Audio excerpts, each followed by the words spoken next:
Chapter 1: The Science of Mindfulness. Techniques are helpful because they are scientific. You are saved from unnecessary wandering, unnecessary groping. If you don't know any techniques, you will take a long time. Osho. The state of mindfulness is the degree of awareness of your current experiences, an ability to accept a simple manner, or a way of relating with the constituents of your inner consciousness or mind. This has been positively and productively practiced in alleviating physical suffering to enhance emotional well-being. It has been in practice for a period of 2,500 years, even before the existence of Buddha. The validity of what we have been taught and nurtured to believe by ancient wisdom over thousands of years is currently and constantly being validated and proven to be true, and essential through the continuous advancement of technology and scientific research. It is well stated that the ability to practice mindfulness is the most effective solution to the innate propensity we as humans have for psychological distress. Mindfulness practice is also a trustworthy pathway to ensure we have a heightened level of wisdom, fulfillment, and compassion in our lives. The brain structure is also confirmed to become affected by mindfulness. Neurologists have clearly stated that precise changes are notable in meaningful and desirable ways.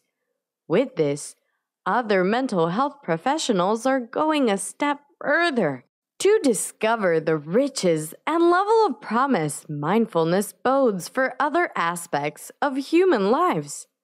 To this, they see promise in how much impact mindfulness can be, not only to personal development, but as a tool to bring together and drive forward every facet of psychotherapy.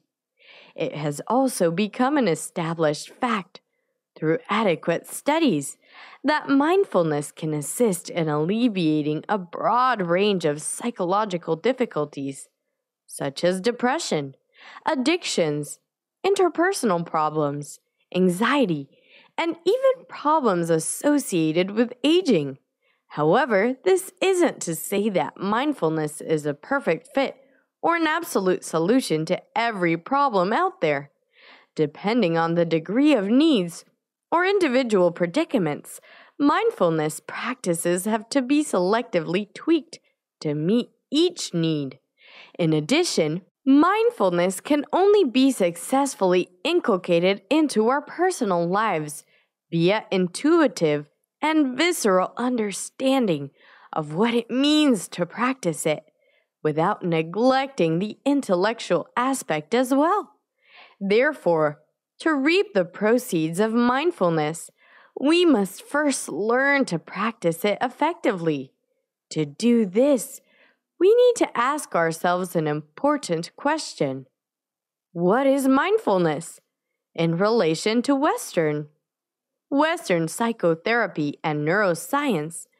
Mindfulness is gotten in translation from the word sati, which was in turn gotten from the ancient language called Pali. Pali happens to be the language of the Buddha because it was what his teachings were spoken in. Sati denotes and encourages awareness, a sense of attention, and the need to always remember. It also bears a sense of non-judgment to the enterprise of humanity as a whole, a deep level of acceptance regardless of the level of circumstances, and a soothing form of friendliness based on kindness. Mindfulness is made of 3 essential components, one of which is awareness of the current experience with absolute acceptance. In our modern times, Mindfulness practices have gone global and are rapidly becoming mainstream psychotherapy. So much so that people are now attempting to measure it through constructed scales. We are often too distracted by things of the past or future that our mind doesn't dally in the current moment. Yet those moments which are most important to us are the situations in which our mind is present. Yet we continually waste precious time in memories and fantasies of the past and future, respectively.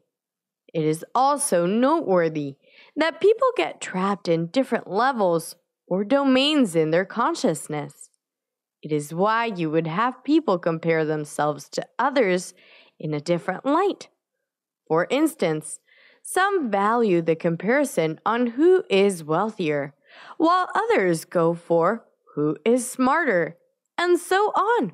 This abject regard for ranking in the primate beings manifests itself in humans as a whole in relation with how we always want to measure ourselves to others. These are some of the things mindfulness practices can assist us with. It will and can assist us in acknowledging and accepting things for what they are and seeing them as such, rather than what they can be or what we wish them to be desperately. This means that they can assist us in dealing with the inevitable aspects of life, death, and illness. Mindfulness also assists in casting off any form of judgmental beliefs we might have about others. It brings clarity of mind towards others. In so doing, we are able to take things with ease and not get emotionally triggered by the slightest things. When this occurs, it becomes apparent to us that our characters as individuals are the consequence of whatever disturbing behaviors the others exhibit. Mindfulness can help reflect our own current struggles. Relationships can benefit from mindfulness practices too. They are essential in assisting us to be more empathetic and supportive towards others and their plights. It is only with mindfulness that we can work with others through hard times. It also curbs obsessive or compulsive acts and replaces that aspect of us with thoughtfulness and calm when we want to act. Mindfulness practices and scientific findings. Facets of science, such as neuroscience, psychology, and medicine, are just a few of the mainstream where mindfulness practices are now being inculcated into. Mindfulness in relation to how it positively affects the body, mind, and brain is now being studied by the aforementioned facets of science.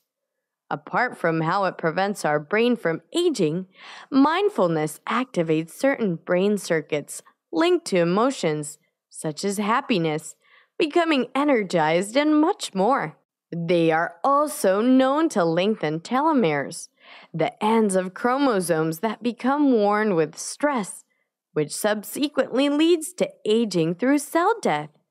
To experienced students who are versed in the study of mindfulness, it is strange that a millimeter of change in the brain tissue, as depicted by an MRI, or a sudden alteration in EEG activity generates more belief in current times than the age-old reports handed down from generations of people, such as monks and nuns. These people had indulged in these practices and used them to execute peace, fulfillment, and even wellness for thousands of years. To those who are newbies to mindfulness practices, scientific findings and evaluations are essential in regards to the tenacity of abstract religious, medical, and philosophical claims through the ages. Those who have indulged in mindfulness practices and also have happened to teach them to others must embrace the simple fact that what science is now doing is validating time-honored practices and observations about the power of mindfulness. This point was where my journey began, when I was diagnosed with a brain hemorrhage, but was still able to walk out of the hospital after 3 days. I did this by remaining and thriving in a meditative state.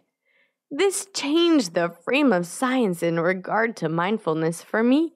In retrospect, it is important to note that science is a Latin word, which means knowing. In lieu of all these, how about we step onward in our journey and voyage through these mindfulness practices together? How to become more mindful? Mindfulness is known to be a process and not a function. It is a process that seeks for ways to alter relationships. These relationships are of different nature in relation to our thoughts, and we can often carry them out in our daily lives without knowing them or being conscious of them. The most notable trigger for these practices for most people is during tough times. Practicing mindfulness shatters the archaic practices. This means that sometimes, in some ways, hardship can become a blessing as well. Notably, even while these are called mindfulness practices, they are practices related with the body and mind functioning as one. This is simply because they take note of our experiences in consciousness as they are being derived from our body and mind. It is a culmination practice of yoga between your body and mind, and it creates the possibility for one to be able to listen to the duo at the same time and not apart. Yoga isn't in any way gymnastics, and meditation isn't all about zoning out and concentrating, but rather it is the ability to gain clarity and see things as they ought to be seen. It is far richer, deeper, and more profound, and we are going to explore the entire process together. There are 3 important skills we are going to take note of, learn about, and also develop under the coverage of mindfulness practices. And we will seek some assistance from neurologists in clarifying them. The first skill is centered on the rationally termed concentration, which in actuality is attention. The second skill is what neurologists call open monitoring, which was known to be choiceless awareness, or even mindfulness in the Zen tradition. Don't worry about this, because I know how confusing it can be. It was not until the introduction of mindfulness practices to the West that people began to use the umbrella term, mindfulness, to shelter a number of different sub-practices. Notably, open monitoring is implored to observe and note how the mind creates suffering for itself. The third skill is acceptance and loving kindness. This is typically used to soothe and provide comfort. The neurobiological evidence provided states that the individual mental skill cultivated by these 3 different meditation types represents, though with rather distinct and precise processes, degrees of overlapping in the brain. For instance, in your bid to become a photographer, your first lesson would be amassing the skill on how to focus the lens. Without that skill locked down, you're bound to become limited to impressionism. Yet, if you successfully lock down that skill, you will have to master the art of taking pictures of anything. This is no different from the manner in which we used focus attention to refine the attention of the mind and train it to see what is occurring around in each moment. When this is done, We can then successfully open the mind to what arises in awareness so we can see for ourselves how it creates suffering or misery for itself. Points to reflect on. What time or moments of your day have you found yourself to be most mindful? What time or moments of your day have you found yourself to be mindless or lost in thoughts?